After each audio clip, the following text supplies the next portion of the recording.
నమస్తే. ముందుగా అందరికీ వినాయక చవితి శుభాకాంక్షలు. ప్రస్తుతం మనతో పాటు ట్రైకార్ కార్పొరేషన్ చైర్మన్ బెల్లయ్య నాయక్ గారు ఉన్నారు. కాంగ్రెస్ పార్టీ సీనియర్ నాయకులు.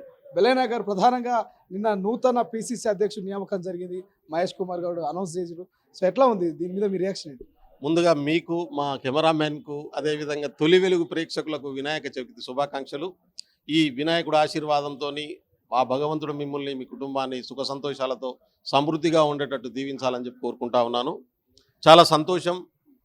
రేవంత్ రెడ్డి గారి నాయకత్వంలో ఎన్నికలు కొట్లాడి మేము అధికారంలోకి వచ్చినాం. రేవంత్ రెడ్డి గారు ముఖ్యమంత్రి అయ్యారు. మీరు చూశారు. ఆయన సేవల్ని టర్మ్ అయిపోయిన వెంటనే ఆయన మార్చండి అని చెప్పి రిక్వెస్ట్ చేశాడు. మహేష్ కుమార్ గౌడ్ గారు ఒక ఎన్ఎస్యుఐ నుంచి, యూత్ కాంగ్రెస్ నుంచి మొదటి నుంచి కూడా పార్టీ నిర్మాణంలో పనిచేసినటువంటి వ్యక్తి. ఆయనకు పిసిసి అధ్యక్షుడిగా ఇవ్వడం అనేటటువంటిది చాలా సంతోషం. దాన్ని మొత్తం ఈ రాష్ట్రంలో ఉన్నటువంటి కాంగ్రెస్ పార్టీ కార్యకర్తలు, పార్టీలకు అతీతంగా ప్రజలు కూడా హర్షిస్తున్నటువంటి పరిస్థితి ఉంది. పొద్దున్నే ఒక మిత్రుడు ఫోన్ చేసిండు, ఆయన కాంగ్రెస్ కాదు, మీ పార్టీలే సాధ్యమైతే సామాన్య కార్యకర్త కూడా పిసిసి ప్రెసిడెంట్ కావడం అనేటటువంటిది.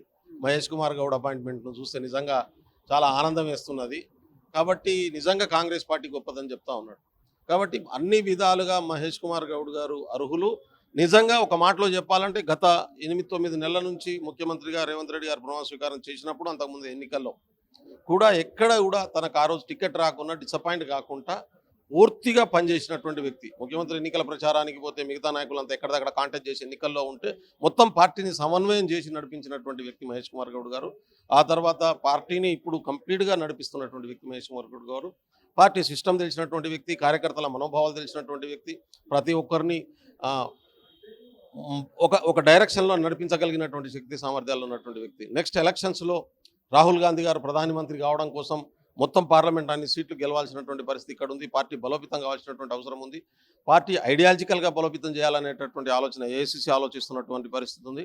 కాబట్టి ఈ సందర్భంలో పార్టీ సిద్ధాంతం, కమిట్మెంటు, నిజాయితీ ఉన్నటువంటి వ్యక్తి ఉండడం అనేటటువంటిది బాగుంటుందని అధిష్టానం భావించి ఇవాళ మహేష్ గారికి ఇచ్చారు. కాబట్టి మహేష్ కుమార్ గౌడ్ గారు ఇలా పిసిసి అధ్యక్షుడుగా రావడం అంటే ఖచ్చితంగా కాంగ్రెస్ పార్టీ బలపడుతుంది. అందులోనూ బలహీన వర్గాలకు ఒక కాన్ఫిడెన్స్ ఏర్పడ్డది.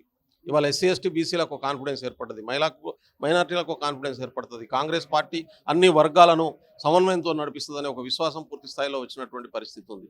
కాబట్టి సోషల్ బ్యాలెన్సింగ్ కాంగ్రెస్ మాత్రమే చేయగలుగుతుందనే విషయాన్ని కూడా మరొకసారి ఏఐసిసి నిర్ణయం నిరూపించినటువంటి పరిస్థితి ఉంది. పార్టీ కార్యకర్తలు కూడా మరింత ఉత్సాహంతో పనిచేసేటటువంటి అవకాశం ఉందని చెప్పి నేను భావిస్తూ ఉన్నాను. ఒకసారి పార్టీ అధికారంలో మేమే ఉన్నాం కాబట్టి పార్టీని, ప్రభుత్వాన్ని సమన్వయం చేసుకొని నడిపించగలిగినటువంటి శక్తి మహేష్ కుమార్ గౌడ్ గారికి ఉంది. ఎందుకంటే జనరల్గా పార్టీకి ప్రభుత్వానికి మధ్యన ఒక సమన్వయం, ప్రభుత్వం తీసుకునేటటువంటి నిర్ణయాలు కార్యకర్తలు అమలు చేసి దాన్ని ఇంప్లిమెంట్ చేసి ప్రజల్లో విస్తృతంగా తీసుకెళ్లగలిగినటువంటి బాధ్యతను పార్టీ యంత్రాంగం తీసుకోవాల్సి ఉంటుంది.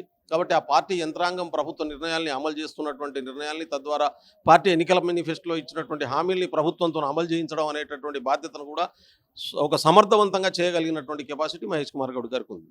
ఒకసారి హైడ్రా గురించి ఏమైనా చెప్తారా? ఎందుకంటే హైడ్రా మీద డ్రామా నడుస్తున్నట్టున్నాయి ప్రతిపక్షాలు. చాలా మంది స్వాగతిస్తారు, కొంతమంది వ్యతిరేకిస్తారు. సో హైడ్రా గురించి ఏం చెప్తారు? అంటే దొంగతనాలు చేసిన వాళ్ళు, నాలాలు కబ్జాలు చేసిన వాళ్ళు, చెరువులు కబ్జా చేసిన వాళ్ళు, ప్రభుత్వ భూముల్ని కబ్జా చేసిన వాళ్ళు, పార్కుల్ని కబ్జా చేసిన వాళ్ళు వ్యతిరేకిస్తున్నారు. ప్రజలు హర్షిస్తున్నారు. ఈ ఆక్రమణలని తొలగించి ప్రజల ఆస్తిని కాపాడి, ప్రభుత్వ ఆస్తిని కాపాడి ప్రజలకు మేలు చేసేటటువంటి నిర్ణయాన్ని ప్రభుత్వం చేసిందనేటటువంటి విషయంలో ఇవాళ 99.9% ప్రజలు, ఇవాళ హైదరాబాద్ ప్రజలు, తెలంగాణ ప్రజలు, భారతదేశ ప్రజలు, పక్క రాష్ట్ర ఉప ముఖ్యమంత్రి కూడా ఇది అద్భుతమైనటువంటి నిర్ణయం అని చెప్తున్నటువంటి పరిస్థితి ఉంది. పవన్ కళ్యాణ్ గారు, దేశంలో ఉన్నటువంటి మేధావులు హర్షిస్తున్నటువంటి పరిస్థితి ఉన్నది. హైదరాబాద్లోనైతే ఇర్రెస్పెక్టివ్ ఆఫ్ పొలిటికల్ పార్టీ, వాళ్ళు సిద్ధాంతపరంగా ఏ పార్టీతోనూ అవుట్రేడ్గా రేవంత్ రెడ్డి గారు తీసుకున్నటువంటి నిర్ణయం గొప్ప నిర్ణయం చెప్తున్నటువంటి పరిస్థితి ఉంది. కాబట్టి వ్యతిరేకిస్తున్నది వాళ్ళు ఎవరు? కన్వెన్షన్ లెక్క ఎఫ్టీఏలో కట్టుకున్నటువంటి వాళ్ళు, చెరువులు ఆక్యుపై చేసి చెరువు శిఖంలో కట్టుకున్నటువంటి వాళ్ళు, లేకుంటే మత్తడి మీద కట్టుకున్నటువంటి వాళ్ళు, నీళ్లు పోయేటటువంటి దాని మీద, నాలా మీద కట్టుకున్నటువంటి వాళ్ళు వ్యతిరేకిస్తారు సహజంగానే. ఎందుకంటే ఆయనకు వ్యక్తిగతంగా నష్టం జరుగుతుంది. కాబట్టి మేము చాలా స్పష్టంగా ఉన్నాం. హైడ్రా అనేటటువంటిది ఒక గొప్ప కార్యక్రమం, ఒక బృహత్పరమైనటువంటి నిర్ణయం. ఇవాళ హైదరాబాదును, తెలంగాణను దొంగల్ని తరిమేయడం కోసం ఒక పకడ్బందీ ప్రణాళికతో పోతున్నటువంటి సంస్థ. దానికి పూర్తి స్థాయి అధికారాలు ఇచ్చి, పోలీసుల నుంచి బలోపేతం చేయాలనేటటువంటి నిర్ణయం ఇప్పటికే ప్రభుత్వం తీసుకున్నది. కాబట్టి మా ప్రభుత్వం ప్రజల ప్రయోజనాలే కేంద్రకంగా పనిచేస్తున్నది. రాజకీయ ప్రయోజనాల కంటే ప్రజల ప్రయోజనాలు ముందు పెట్టి పనిచేస్తున్నటువంటి పరిస్థితి ఉన్నది. హైడ్రా అనేది హైడ్రామా కాదు. హైడ్రా అనేది గుండెలు దడలు పుట్టించి ఇవాళ కబ్జాదారుల గుండెల్లో బాంబులు పెట్టేటటువంటి ఒక బ్లాస్టింగ్ డైనమిట్ లాంటిది అది. కాబట్టి దాంతోని ఎవరు తట్టుకునేటటువంటి పరిస్థితి లేదు. ఇక్కడ ఖచ్చితంగా ప్రజా ఆస్తులను రక్షిస్తాం, ప్రజల జీవితాలను కాపాడుతాం. Thank you so much. ఇది మొత్తం మీద నూతన పిసిసి అధ్యక్షుడిగా నియమితున్నటువంటి మహేష్ కుమార్ గౌడ్ ఆధ్వర్యంలో ఖచ్చితంగా పార్టీ బలోపేతం అవుతుంది. నమ్మకంతో ఏఐసిసి ఇటు రాష్ట్ర సర్కారు కూడా, రాష్ట్ర కాంగ్రెస్ పార్టీ కూడా మహేష్ కుమార్ గౌడ్ నియమించిన నిజంగా హర్షణీయంగా ఉందంటూ బెల్లయ్య చెప్తున్నటువంటి పరిస్థితి. మరోవైపు హైడ్రా ఖచ్చితంగా అక్రమార్కుల గుండెల్లో ఉక్కు పాదాన్ని మోపుతుందంటూ కూడా ఆయన చెప్తున్నటువంటి పరిస్థితి. కెమెరా పర్సన్ అజయ్తో శ్రీశైలం, తొలి వెలుగు, హైదరాబాద్. అసలైన తొలి వెలుగు. ఫాలో వాట్సాప్ @తొలి వెలుగు official.